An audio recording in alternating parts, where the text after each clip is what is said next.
Welcome to the Lessons from Your Hairstylist podcast, where we uncover and leverage your unique beauty and personal style. I'm your host, Sarah Cruz, a beauty industry educator and hairstylist with 30 years experience. This show is dedicated to providing you with insights and practical advice for living a happier, healthier, and more fulfilled life.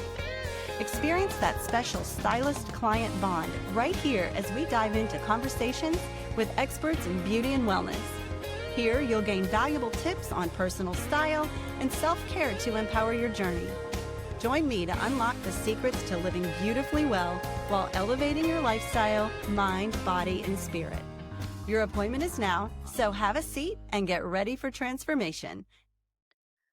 Well, hello and welcome to the Lessons from Your Hairstylist podcast. I'm your host and hairstylist friend, Sarah Cruz. It is so good to be back with you. I have been off for the whole summer, practically. We've moved. So I took a little hiatus.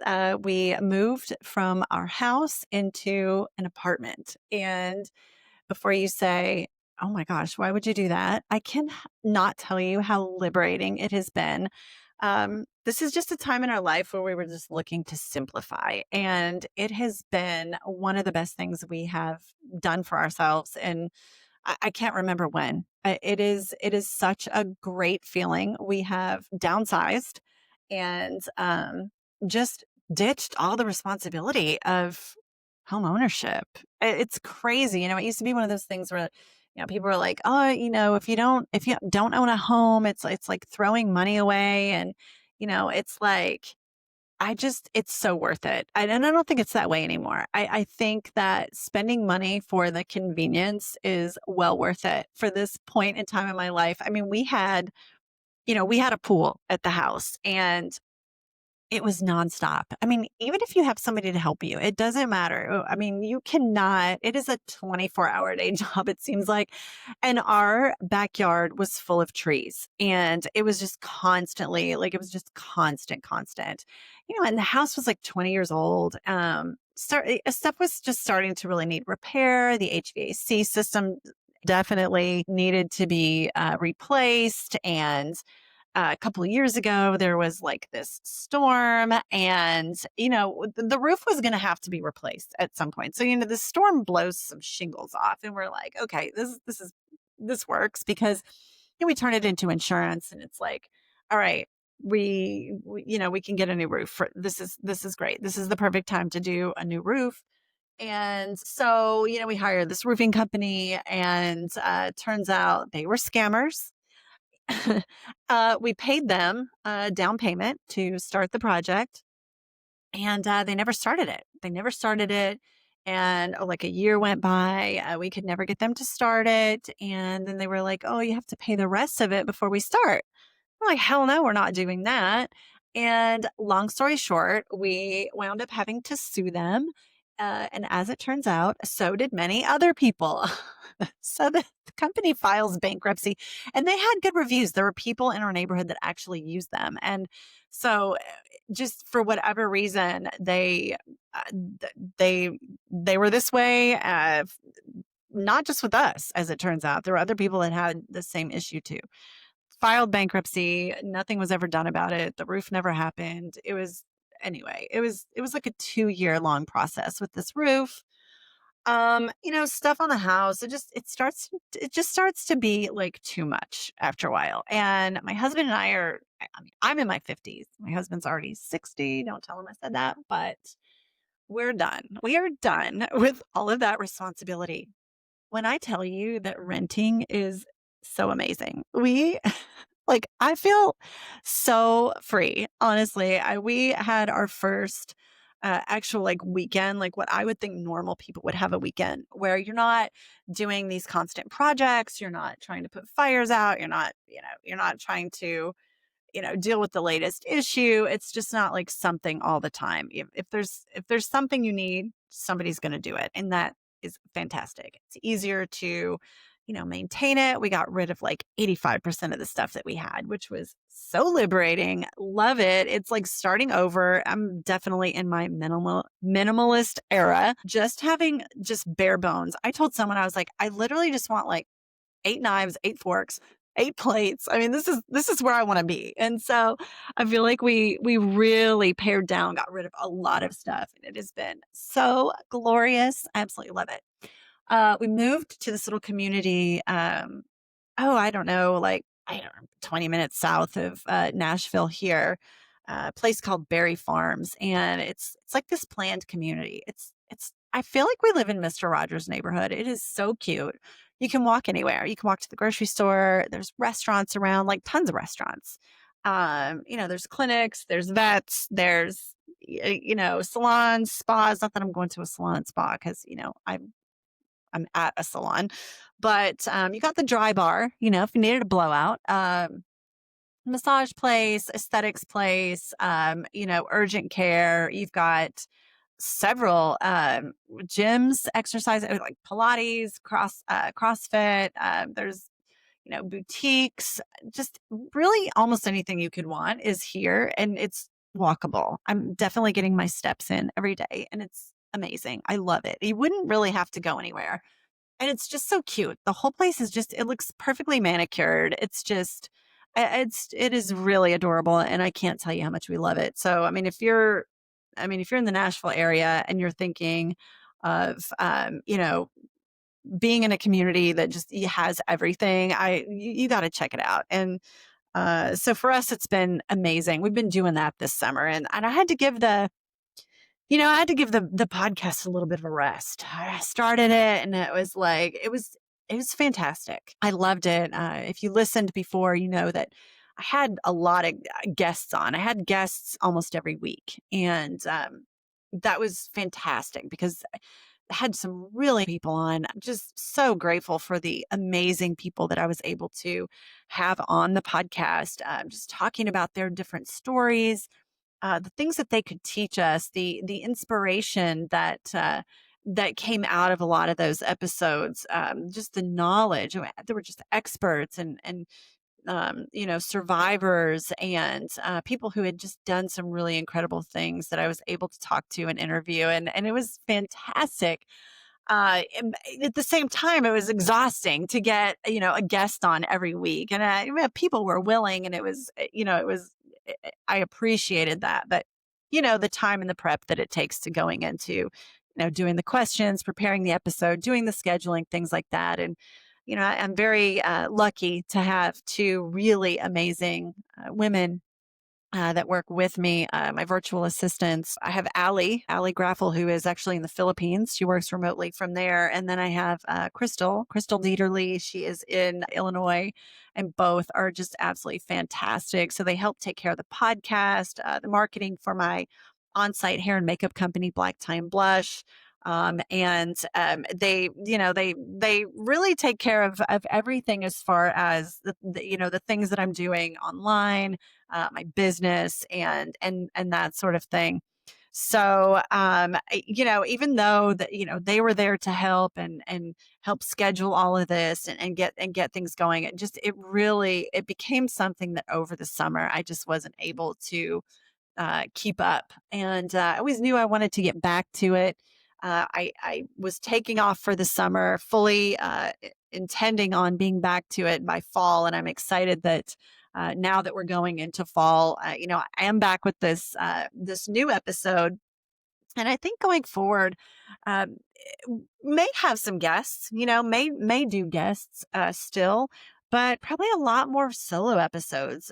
When I started this podcast, it was very much about lessons from your hairstylist. This was about, inspiring people to be their very best and to use their assets and their the things that they have that are unique to create a more beautiful and just happy life. And I those are the types of things that I talk about behind the chair every day, really, with my clients as well. And I wanted this podcast to be sort of a reflection of those conversations, and also the things that I, like to teach and coach, and the information I like to impart to not only my clients, but other friends that I have within the beauty industry, other hairstylists, makeup artists. I have a background of teaching for a luxury hair care company called Hairstyle. So, I traveled about and I taught in salons and really connected and really truly loved that part of just the teaching and the mentoring other beauty professionals out there. And so this podcast is a bit of an extension as to kind of what I feel like I enjoy doing the very most in this industry. So not only teaching my clients or being an inspiration or a resource for them, but also other hair and makeup artists, those in the beauty industry. So I kind of want to get back to that with this podcast, and the episodes may be a little bit more reflective of an actual lesson, something that you can really take with you and use to your advantage in your everyday life. So I think we're going to get back to that a little bit more. So it's going to be basically more conversations like with you and me together. That just sort of like intimate conversation of just kind of just sitting down together and just chatting it up. That and I also I have something else coming out on the horizon here that I'll share with you in a little bit. But I want to get to what it is that I thought might be a good uh, episode coming back from the break. We're going to start talking about hair again and really getting into those lessons that your hairstylist can teach you. One of the things that I hear a lot, especially I mean, not just behind the chair in the salon, but also in my hair and makeup company from clients is, okay, my hair doesn't stay. The style does not stay. And I'm really concerned about making sure that I get longevity out of my style. And it's always, it's a challenge that's always ongoing. People are always asking about. And so I thought we'd talk a little bit about today how to get your style to stay in place if you're frustrated with the fact that it just falls. Maybe you've curled it or you've just done a beautiful blowout and gotten some volume in your hair. And like 5 seconds later, it feels like it's just flat. So we're going to talk about that a little bit today. So I want to go into some of the things that people usually do wrong, and some myths behind what it is that is causing or contributing to the issue of not having the hair stay. One of those things I think that people do is they overuse or they misuse hairspray.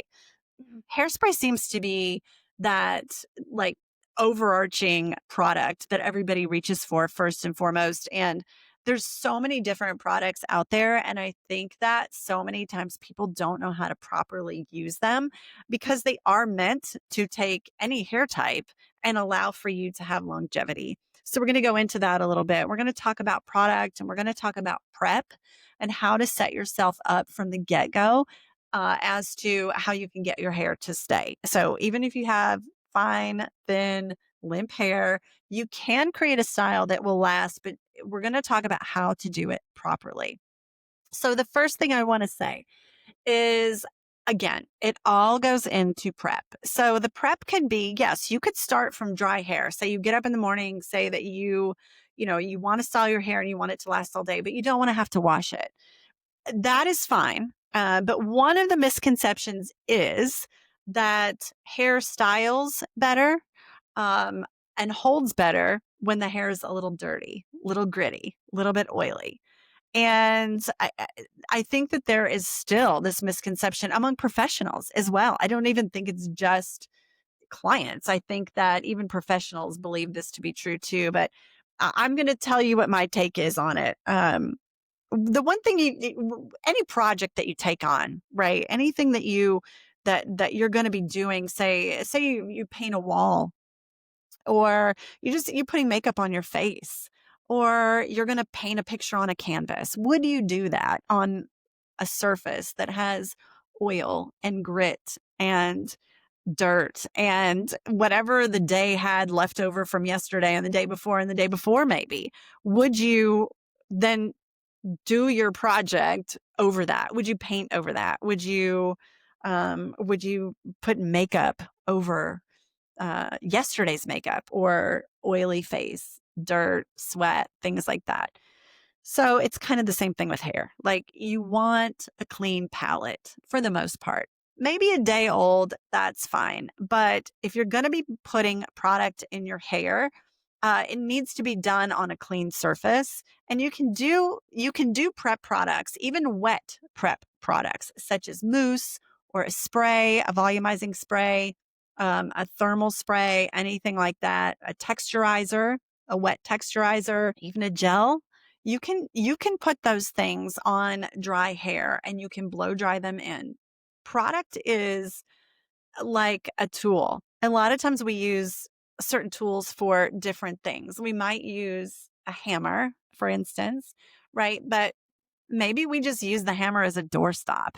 It still works. You're just using it in a different way. So sometimes things are positioned to be used a certain way. So you would think, okay, well, a mousse or a gel or, a wet spray would need to go into wet hair. And yes, many times that is true. But you can also start with hair that's clean and dry, and you can blow dry those products in. And we're going to talk about the way that you can blow dry those in, but it's very important to prep your hair.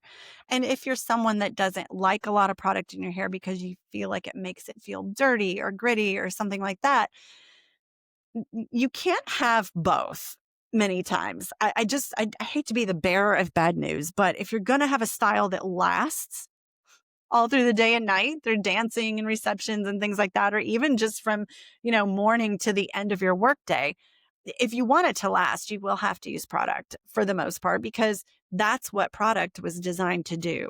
So many times people use product and they find that they're not getting the result that they're looking for. And it's about using the right product. So this is one of the things that I like to educate my clients on when they come in, is we pick out what is right for them and for their hair type and for the result that they're looking for. So you do need some coaching many times from a professional on what's going to work right for you, so that you don't feel like your hair is dirty, so that you don't feel like your hair is gross. But you may not be able to have a long lasting style and still not have to shampoo your hair for a week and a half. I mean, you may not be able to have both. You might get a long lasting style because you've used products. And if you've used them properly, they won't make your hair look dirty or gritty or anything like that.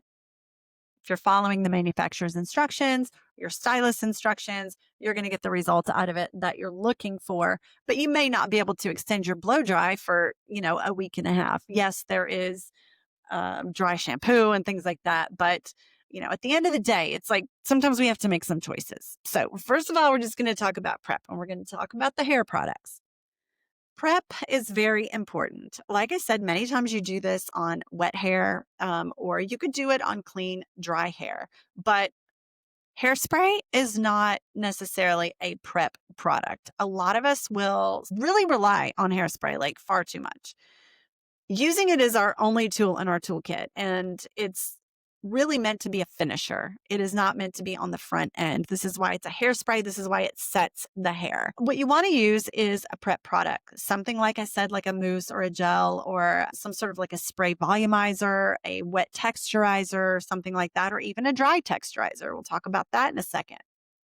But what you first want to do is you want to use those products according to manufacturer's directions for your hair type, using the right thing for you, and start with the hair. Say if we're going to start with it wet, you'll spray in, or you'll use the mousse, you'll use the gel, whatever it is, applying it the way that you should be, roots to ends. So if you have something that is meant to give you volume, you're going to spray that, or you're going to apply that at the root the way that it is intended to be applied, in the amount that's intended to be applied, and then you'll blow dry that in.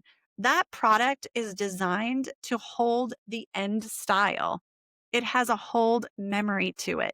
Those prep products have memory, meaning that when you put the style into your hair, once it's dry and you start, or once it's finished, and you're ready to go, you should be able to have some movement in your hair and it still retain its shape and most of its volume if you're doing the prep products correctly. So do not skip the prep products. And because they're all different, I can't give you a one size fits all way of using those products. But that is where you're, going to want to get that information from your hairstylist or from the manufacturer's directions, from their website, from the company itself. You got to do a little bit of research to find out what products are right for you and going to work with your hair type. And then you also sometimes have to do a little bit of trial and error to see what works the best for you. So it is a little bit of homework. It is something that you may have to try a few times going wet to dry. If you want to start with your hair dry and it is clean, once again, a tool that is meant for one thing, say like it's a wet product that you would spray into wet hair and it says apply to wet hair. That doesn't mean you cannot apply it to dry hair. I use mousse on dry hair all the time for styling. In fact, it's in my artist kit when I go to do wedding hair. Many times I use the Kerastase Mousse Bouffant and I will put it on dry hair. And then I blow dry that product in. And what that product does is it expands the hair shaft, but it also lifts at the scalp. When I blow dry that product into the hair, I use a blow dryer with a concentrator nozzle. So a concentrator nozzle concentrates the airflow so that it directs it very acutely.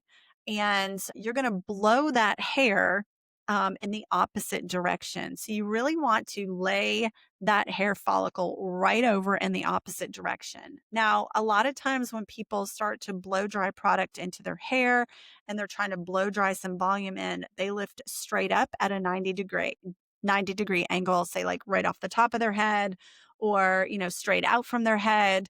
So they're thinking that that is going to allow them to have the most volume. What you really want to do is you want to lay that section straight over, almost going parallel to the floor.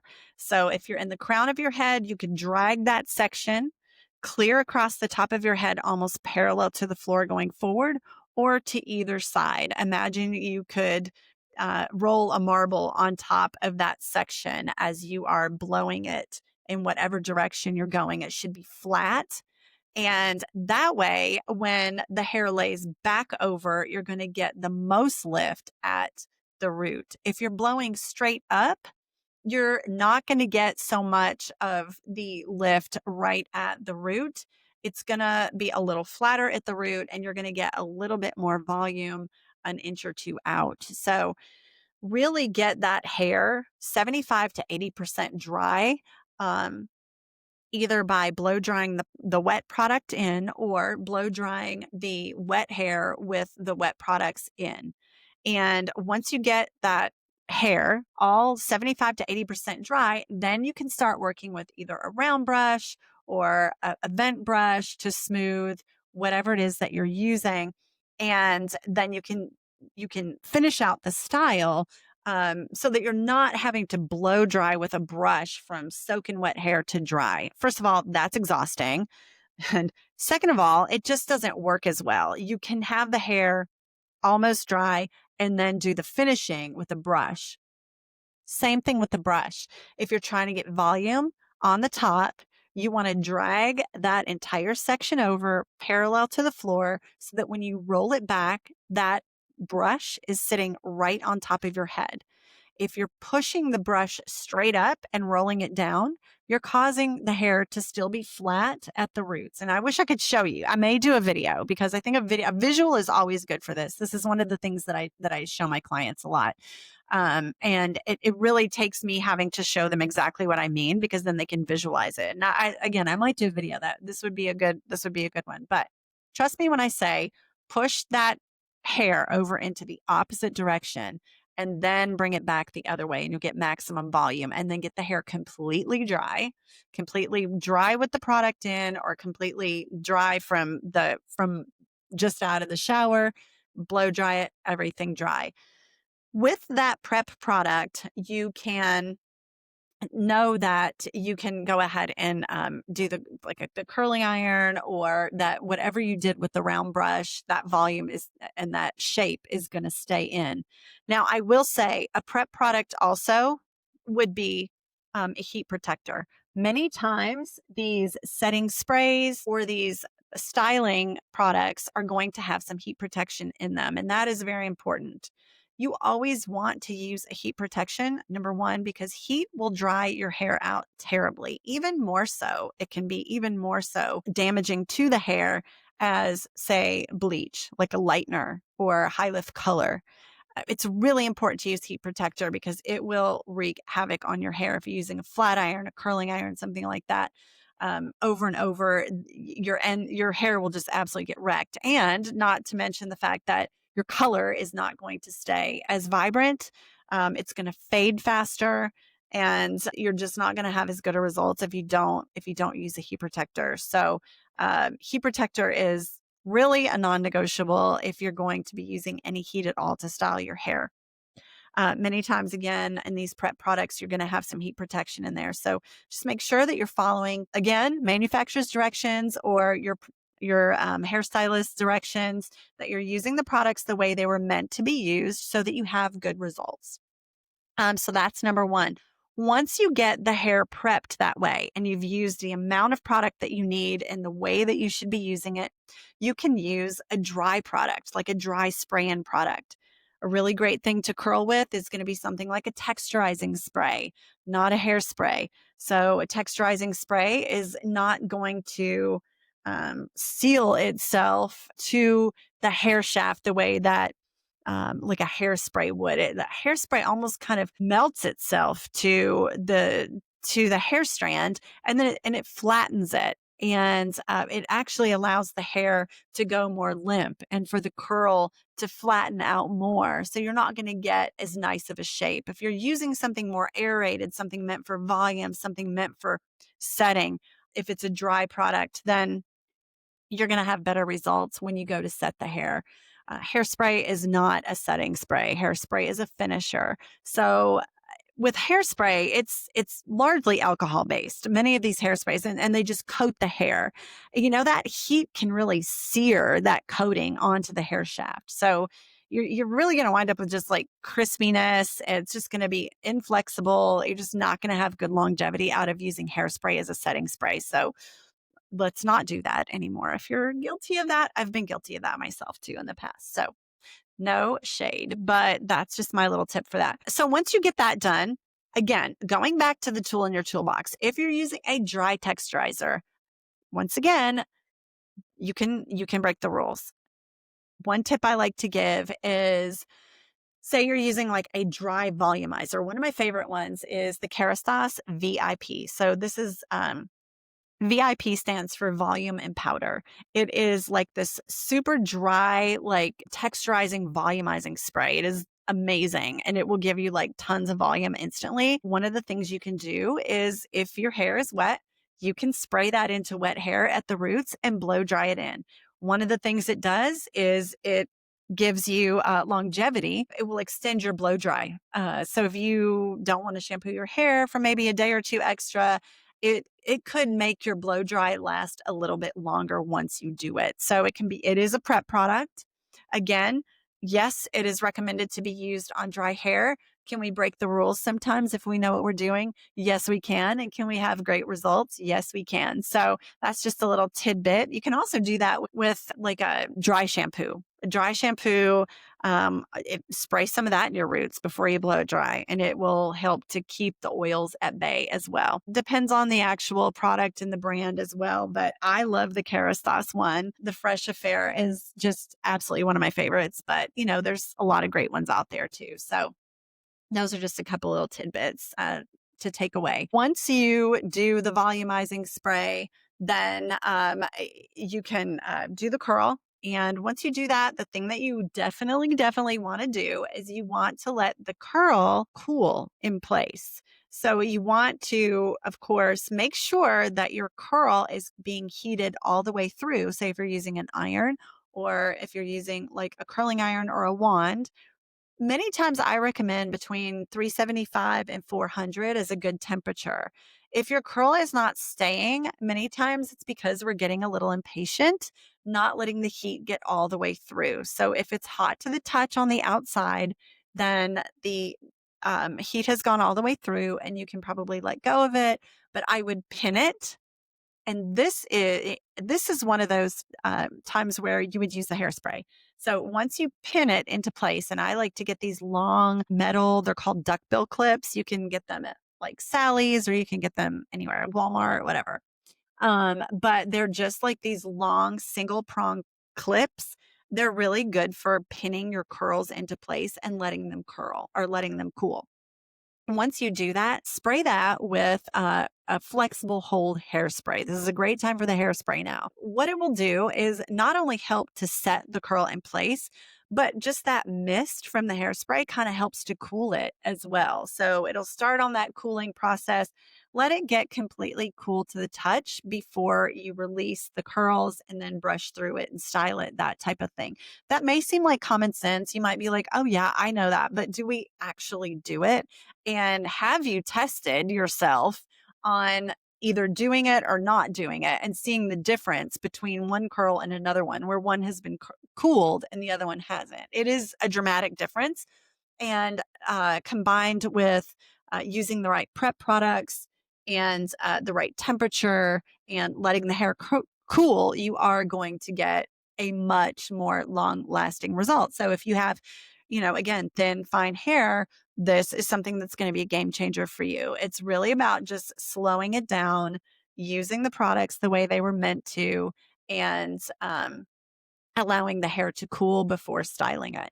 That's my little I guess PSA, my little lesson in helping you keep your hairstyle long lasting through an entire reception or an entire day of work, that type of thing.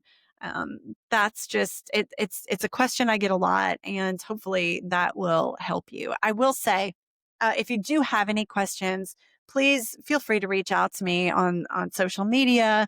Anywhere you can find me, I'm happy to give you some tips, tricks, advice, things like that. And I would love to answer those questions. Might even be great for, like a story on Instagram or something like that. Maybe we make a post out of it. Because I think that, if somebody has a question, probably like a bunch of other people have the same question as well. So I'd love to be able to answer those for you. So speaking of social media, that has been something that I have not been super consistent with. I've never been able to. I've never been able to just keep it up and just get like a routine and get like a real system going with social media. And even though I have these wonderful women working with me who are trying to kick my butt all the time to keep me consistent with it, I just have never been able to never seem to be able to just keep that going. So we'll be working on that a little bit more. I will say working on it a little bit more. I should just say, like, I'm just going to continue to try to work on that. But as far as this podcast, I feel like this podcast is basically like my social media home, kind of, because for me, coming on and just having like a natural conversation just seems so much more doable than trying to think of like an entertaining post or doing the editing and the captioning and all that kind of thing. We're going to have to do it. I'm going to do my best to try to keep that going, but it's just something I have not been able to get my arms around. I feel like what I have to say is mostly going to wind up coming here to the podcast in a conversation between you and I. Or you and me, grammar police, you and me. So that's where we are. That's where we are with the social media thing. Never have been able to get our arms around that one, but we keep going. We keep pushing forward, and we don't give up. And that's where we are. One last thing I wanted to mention to you before I head off into the sunset tonight is I have something kind of exciting coming up too. Another reason why I wanted to bring the podcast back was not only to talk to just like regular clients, regular people out there who were just looking to make their lives and their hair better, but also other professionals who do what I do. And I, like I said before, I do talk to a lot of hair and makeup artists and other stylists, that I work with in the salon, and everybody's looking for a better way. Everybody's looking for, some help in, making their job easier. And I love to coach and mentor on that type of thing to help people to be as successful as possible, as quickly as possible. And that's something else that I want to bring here as well to the podcast. And so we're working on another little project behind the scenes, and this is going to be um, sharing basically what our framework looks like as we run the hair and makeup company. Something that I worked on for years and years was the framework and the system for doing what it is that we do. And when I started my hair company I started my hair and makeup company, gosh, back in, I guess, 2018, 2019, I had no idea what I was doing. I wished somebody could hand me a system. I wish somebody could just write my contract for me, tell me what needed to be in there, what pitfalls to look out for. I wish somebody could write those communications and do those emails back and forth. It's just so time consuming and overwhelming when you start out. If you're a freelancer and you're trying to run your business and you're wearing all the hats, anything that can make your life easier. If you're thinking of starting a team or an agency, kind of like what I have, I like to think of us as a team because, I'm very invested in, and I love all the hair and makeup artists that work with us. But in reality, everybody's an independent contractor that works with us. And so it is kind of more like an agency. We contract out the work that we take in, and so for that, you've got to have really solid systems in place. And if someone's out there who's looking to do this type of thing themselves and have subcontractors, we're going to have a system to be able to equip people who are in the beauty business for themselves. So we're looking at maybe a 3-tiered system. The first tier is going to be the basic. This is going to be all of our messaging, like our canned emails back and forth to our clients, the ones that we use from start to finish, from the first inquiry that they come to us, seeking out our services, all the way to when we're asking them for reviews and everything in between. So all of those canned emails, all of those things that, somebody could just adapt to their own business and use it so that they didn't have to reinvent the wheel on all of that messaging. And, to know that they've got comprehensive communication from start to finish. We will have those. We will have all of the forms that we use in our business, different forms that we use, and also our contracts and our agreements. Again, we have. I say we because yeah, the ladies who work with me, I feel like they've built this business right alongside me, and in some cases even done more in building this business than I have. Once I got the ball rolling a little bit, they have taken off with it and just made it absolutely. Having the details in place on something like a contract can certainly save somebody many, many dollars and many, many hours of headaches and turmoil, as it can be sometimes when you run across unexpected issues that may arise when you're serving the public. When you are working with clients, there are things that as you start out will be unforeseen until it happens to you. And then it is nightmarish and a huge pain, things you don't want to deal with. And so we have a pretty good system in place. We feel we have very comprehensive contracts in place, not only for clients, but also for working with subcontractors that you may want to hire out or contract out with. So our agreements, our contracts, our, all of the language that we use to protect ourselves as a company, those things will be available for purchase as well. So our forms, our contracts, and our communications will be in our first tier. Each one will be available a la carte to purchase, or we will be putting into bundles and packages for tier 1 for anyone who would like to, buy a set. Maybe you're looking for certain things and not for others. So you wouldn't want everything in tier 1, but that's basically going to be contracts, communications, and our forms in tier 1. Tier 2 then would be also that you'd be getting all of those things Plus, we'd be sharing our workflows. So a workflow basically is, every step that happens from, again, inquiry to asking for review, every single thing that needs to be done, every task, every email that needs to be sent, things that need to be categorized, just so that you can know where you are with each client and each job as you grow. So you're able to keep track of everything so the ball doesn't get dropped. So you don't wind up with bad reviews. So you don't wind up getting yourself into a situation that you can't manage. A workflow is something that keeps you on track. And it's something that takes a while to build, um, that is going to be specifically useful for a particular type of business. And the workflows for me were something that, took me years to get right. And I would not want to have to go back and redo all of the footwork that it took for me to be able to finally get those workflows tidied up. So, with the help of my amazing virtual assistants and, just lots of trial and error, lots of headaches, lots of things kind of getting screwed up, really just learning as you go. We finally have got our workflows to a point that they're very usable. We can rely on them time after time. And that is something I really wish somebody would have handed over to me, because I think the workflows were one of the biggest things, one of the biggest headaches that it took me forever really to get that right. So that will be also, those workflows will be available in the tier 2.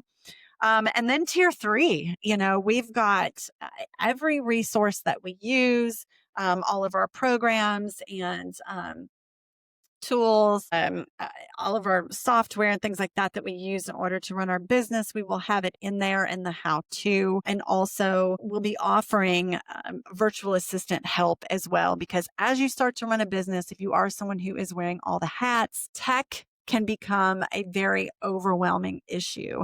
It can be something that really makes you want to tear your hair out after a while. And so we've worked through a lot of the kinks that we have run into since starting this, the things that just, it just took hours and sometimes days to figure out certain like pitfalls or snafus that would happen. You think you'd have everything like running and everything's talking to each other and it's all working, and it's not. And then it's not. And you're just like you're spending hours and you're tired and you're exhausted. We've worked all that out too. And we finally got there. So I think to be able to share some of these systems with people and have them available for other professionals to be able to buy that are going to be specific to what it is that they do, because there were plenty of workflows out there that I could have bought. And I did have several people build several different workflows. But what happened was that they didn't work specifically for my business, because I was the only one that knew the ins and outs of what had to happen when. And so someone who didn't do what I do could not build those to my satisfaction. So that's where I had to get in there and we had to just hammer it out. And it was grueling to be able to hand that over. I wish somebody would have been there and said, here, take this and use it.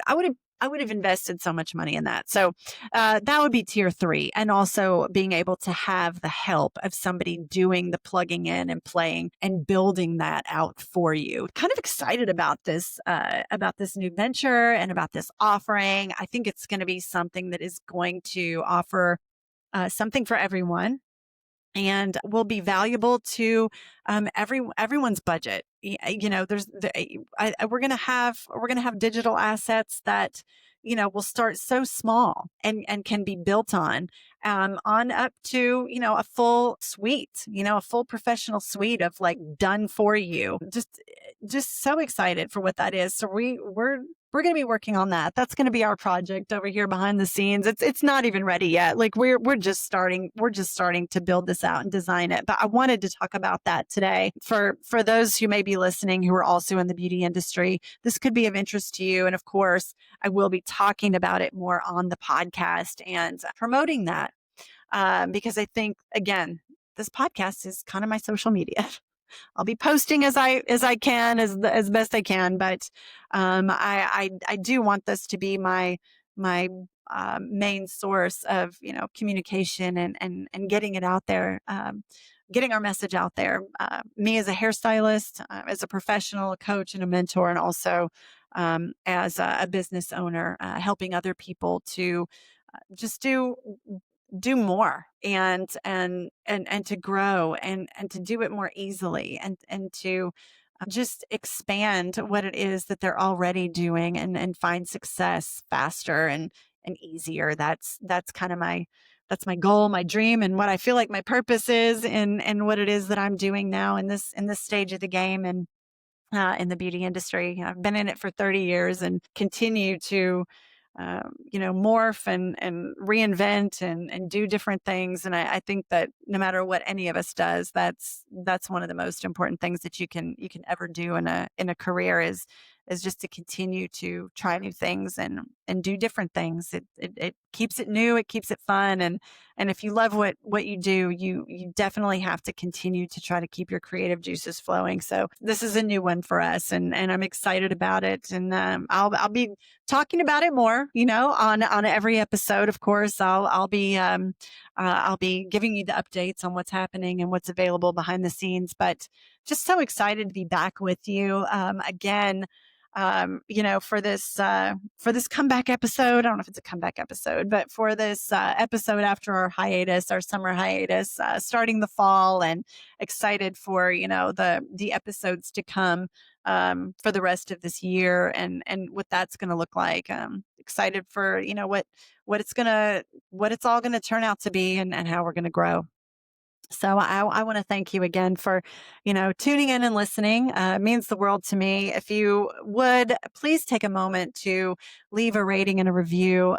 Just give it 5 stars. I mean, I want to hear what you have to say. I really do. I can take the critique, but just if you could just do the 5 stars, that'd be great. You can leave the critique in the comment, but no, just joking. Not really, but just kidding.